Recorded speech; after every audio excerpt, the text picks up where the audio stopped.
जय हिंद। नमस्कार, आप सभी को हमारे YouTube चैनल स्टडी पॉइंट में स्वागत है।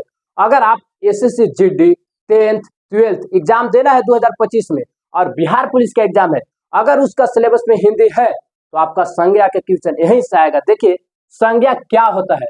संज्ञा का अर्थ होता है सम प्लस ज्ञान, माने सम्यक ज्ञान। इसका मतलब होता है सही ज्ञान। सही ज्ञान को ही संज्ञा कहते हैं। अब हम लोग समझते हैं कि आखिर संज्ञा किसे कहते हैं। तो देखिए, किसी व्यक्ति, वस्तु, स्थान या भाव के नाम को संज्ञा कहते हैं। दुनिया में बहुत सी चीज है, उसका कुछ ना कुछ नाम है, उसी को हम लोग संज्ञा बोलते हैं। देखिए, किसी आदमी है तो उसका मोहन नाम है, तो मोहन भी संज्ञा हो गया। ये बेंच है तो बेंच इसका नाम है, बेंच कहते हो गया, संज्ञा हो गया। सुंदर, सुंदर कहते हो गया, सुंदरता संज्ञा है, भाववाचक संज्ञा है। देखिए, अब हम लोग आगे बात करते हैं कि संज्ञा मूल रूप से कितने प्रकार के होते हैं? दो ही प्रकार से होते हैं। संज्ञा मूल रूप से दो ही प्रकार से होते हैं, आप याद रखिए। संज्ञा मूल रूप से, देखिए, संज्ञा मूल रूप से दो ही प्रकार की होती है। पहला दृश्य संज्ञा, एकदम दिखाई देने वाला संज्ञा। पहला कैसा संज्ञा? आप जिसको आप आंखों से देख सकते हैं, दृश्य संज्ञा। अदृश्य संज्ञा, दूसरा कहते हैं अदृश्य संज्ञा। देखिए, पहला कहते हैं दृश्य और दूसरा अदृश्य। पहला को हम लोग क्या बोलते हैं? यथार्थवाचक संज्ञा। देखिए, यथार्थवाचक संज्ञा। और दूसरा क्या? भाववाचक संज्ञा। भाव क्या आप नहीं देख सकते, अदृश्य है, हमारे आंखों से भाव नहीं देख सकते, केवल हम फील कर सकते हैं। देखिए, यथार्थवाचक संज्ञा में पहला क्या है? क क्या है? व्यक्तिवाचक संज्ञा। ख कहते हैं जातिवाचक संज्ञा। ग कहते हैं द्रव्यवाचक संज्ञा। घ कहते हैं समूहवाचक संज्ञा। अब देखिए, सवाल पूछता है कि प्राचीन हिंदी के अनुसार संज्ञा का भेद कितना है। ध्यान से देखिए, प्राचीन, यहाँ का लिखा है प्राचीन हिंदी के अनुसार संज्ञा के कितने भेद है? 5। प्राचीन हिंदी के अनुसार संज्ञा कितने भेद है? 5। प्राचीन हिंदी ग्रामर के अनुसार संज्ञा के 5 भेद है। यहाँ पर देखिए, आधुनिक, यहाँ पर क्या ऑप्शन रहेगा? आधुनिक हिंदी के अनुसार संज्ञा कितने भेद है? 3। आप ध्यान दीजिए, पूछेगा सवाल कि प्राचीन ग्रामर के हिसाब से संज्ञा कितने भेद है, तो आप क्या बोलिएगा? 5। और वहां पर पूछेगा आधुनिक हिंदी के अनुसार संज्ञा कितने? 3। अब हम लोग समझते हैं इसका पारापारी 5 भेद हम लोग समझते हैं। पहला देखेंगे व्यक्तिवाचक संज्ञा, फिर दूसरा देखेंगे जातिवाचक, फिर द्रव्यवाचक, फिर समूहवाचक, और फिर 5वां का समझेंगे भाववाचक संज्ञा। व्यक्तिवाचक संज्ञा, व्यक्तिवाचक संज्ञा किसे कहते हैं? देखिए, जिस संज्ञा शब्द से, जिस संज्ञा शब्द से किसी, ध्यान दीजिए, किसी वस्तु, व्यक्ति अथवा स्थान विशेष का बोध हो। जिस संज्ञा शब्द से किसी वस्तु, व्यक्ति, स्थान विशेष का बोध हो, उसी को हम लोग क्या बोलेंगे? व्यक्तिवाचक संज्ञा। जैसे हम लोग ताजमहल की बात करें, ये कैसा है? व्यक्तिवाचक संज्ञा। दुनिया में कैसा है? अकेले हो, एक वचन में रहेगा। कैसा रहेगा? एक वचन में, माने अकेली रहेगा। और दृश्य, हम उसे आंखों से देख सकते हैं। व्यक्तिवाचक संज्ञा को आंखों से देख सकते हैं? जी हाँ सर, आंख से देख सकते हैं। जैसे ताजमहल, आंख से नहीं देख रहे हैं, दुनिया में अकेले है, तो ताजमहल कौन सा संज्ञा है? पूछता है सवाल। निम्नलिखित में ताजमहल कौन सी संज्ञा है? 4 ऑप्शन दे देगा। क्या देगा? व्यक्तिवाचक संज्ञा, जातिवाचक संज्ञा, और 2 ऑप्शन देगा द्रव्यवाचक, समूहवाचक। हम लिखा मारेंगे व्यक्तिवाचक संज्ञा। देखेंगे, खास है, ताजमहल कहते हैं खास, तो कौन सा संज्ञा? व्यक्तिवाचक संज्ञा। जैसे में राकेश, राकेश कौन सा संज्ञा? व्यक्तिवाचक संज्ञा। उसी तरह भारत, देखिए मेरा भारत कितना महान है, भारत कैसा है? अकेला भारत है, तो कैसा होगा? व्यक्तिवाचक संज्ञा। आगे हम लोग बात करें पृथ्वी, पृथ्वी जैसे हम लोग रह रहे हैं पृथ्वी ग्रह पर। ग्रह पृथ्वी कैसा है? अकेला ग्रह है पृथ्वी। ग्रह बहुत मना है, बाकी पृथ्वी मेरे लिए कहते हैं खास, जिस पर मानव रहते हैं, तो कैसा होगा? व्यक्तिवाचक संज्ञा। मंगल ग्रह, मंगल ग्रह भी खास है, तो कैसा है? व्यक्तिवाचक संज्ञा। इत्यादि, जो चीज खास हो उसी को हमने व्यक्तिवाचक संज्ञा कहते हैं। आप अच्छा से देख लीजिए, जिसको में आपको खास लगे वो कहते हैं। जैसे आप किसी स्थान के, मुख्तारपुर हमारा गांव का नाम है, तो कहते हैं खास, तो कौन सा संज्ञा? व्यक्तिवाचक संज्ञा। आगे हम लोग बात करते हैं जातिवाचक संज्ञा। कौन सा? जातिवाचक संज्ञा। जिस संज्ञा शब्द से एक जाति के सभी पदार्थ, देखिए कहते, जिस संज्ञा शब्द से एक जाति के सभी पदार्थ का बोध होता है, उसी को तो जातिवाचक संज्ञा कहते हैं।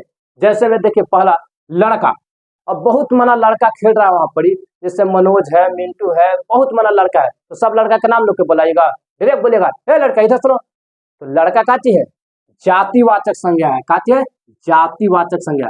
गाय बहुत मना है, उसका गाय, तुमको गाय, सबके गाय है, जर्सी है, सहवाल है, तो उसका एक श्रेणी में हम क्या बोलेंगे कि गाय है, तो गाय कहते हैं जातिवाचक संज्ञा। किसी एक जाति का बोध कर रहा है गाय। आम में बहुत माना है, आम दशहरी आम है, लंगड़ा आम है, मालदा आम है, आम तो बहुत मना है।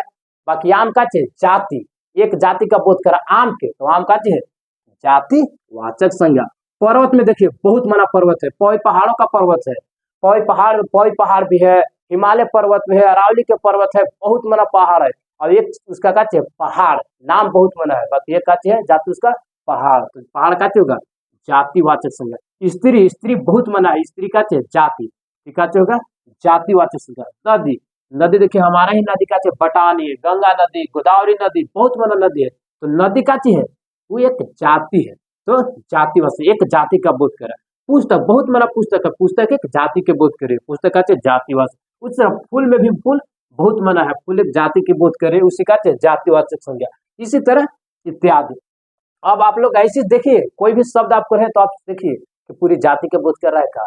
जैसे में आपको दे दिया जाए लड़का, दे दिया जाए तो आप नहीं समझ जाएगा किस एक श्रेणी का बोध कर रहा है, तो लड़का कहते हैं जातिवाचक संज्ञा है। पूछता है कि लड़का निम्नलिखित में से कौन सा संज्ञा है, 4 ऑप्शन दे देगा, व्यक्तिवाचक, जातिवाचक, समूहवाचक, भाववाचक, तो आपको क्या मानना है जातिवाचक। इस तरह सवाल आता है। आगे देखते हैं भाववाचक संज्ञा।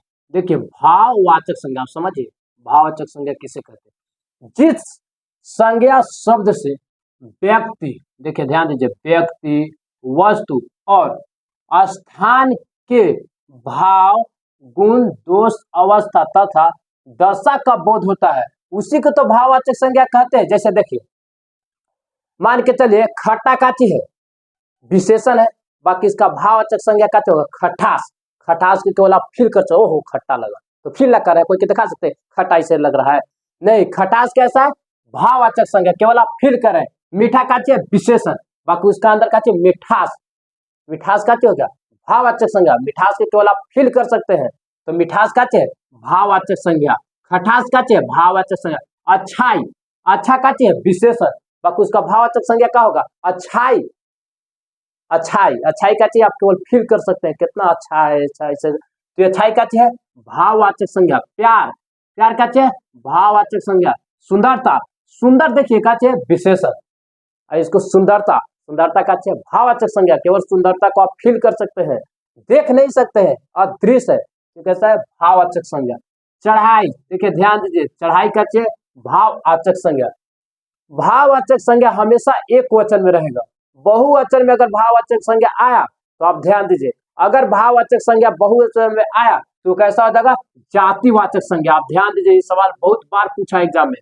जैसे चढ़ाई का चीज है भाववाचक, बाकी यहाँ बन गया चढ़ाइया, चढ़ाइया बन गया तो कौन सा संज्ञा होगा, देखिए बहुवचन में आ गया ना चढ़ाइया, तो कौन सा संज्ञा जातिवाचक संज्ञा। पूछ दिया था एग्जाम में चढ़ाइया कौन सा संज्ञा है, सब लेकर मार दिया था भाववाचक। ध्यान देना है कि चढ़ाई ना भाववाचक संज्ञा है, बाकी चढ़ाइया तो बहुवचन आ गया ना, यहाँ लग गया बहुवचन आ गया, तो कहते होगा जातिवाचक संज्ञा। विशेष करके आप ध्यान दीजिए, नोट कर लीजिए अलग। अब अगला हम लोग देते हैं द्रव्य पदार्थ, द्रव्य को बोलते हैं पदार्थ, तो पदार्थवाचक संज्ञा। पदार्थवाचक संज्ञा कैसे, जिस संज्ञा शब्द से किसी धातु, द्रव्य आदि पदार्थों का बोध होता है उसी को तो पदार्थवाचक संज्ञा कहते हैं। जैसे तेल, तेल कैसा है पदार्थवाचक संज्ञा है, कैसा है पदार्थवाचक। द्रव्यवाचक, चांदी, चांदी देखिए ठोस पदार्थ है, तो कैसा है द्रव्यवाचक। चावल, चावल को भी आप कभी गिन सकते हैं, बहुत मना है, कैसा है द्रव्यवाचक।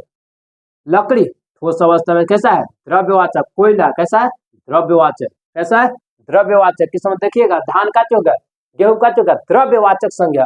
आगे हम लोग देखते हैं समूहवाचक संज्ञा। समूहवाचक संज्ञा किसे कहते हैं, जिस संज्ञा शब्द से समूह को प्रकट होता है, जिस संज्ञा शब्द से काची का प्रकट समूह का। जैसे में आर्मी, आर्मी में बहुत मना लड़का नौकरी कर रहा है, बहुत मना सेना है, वो काची है एक समूह है, तो आर्मी काची है समूहवाचक। सेना बहुत मना काची है समूह।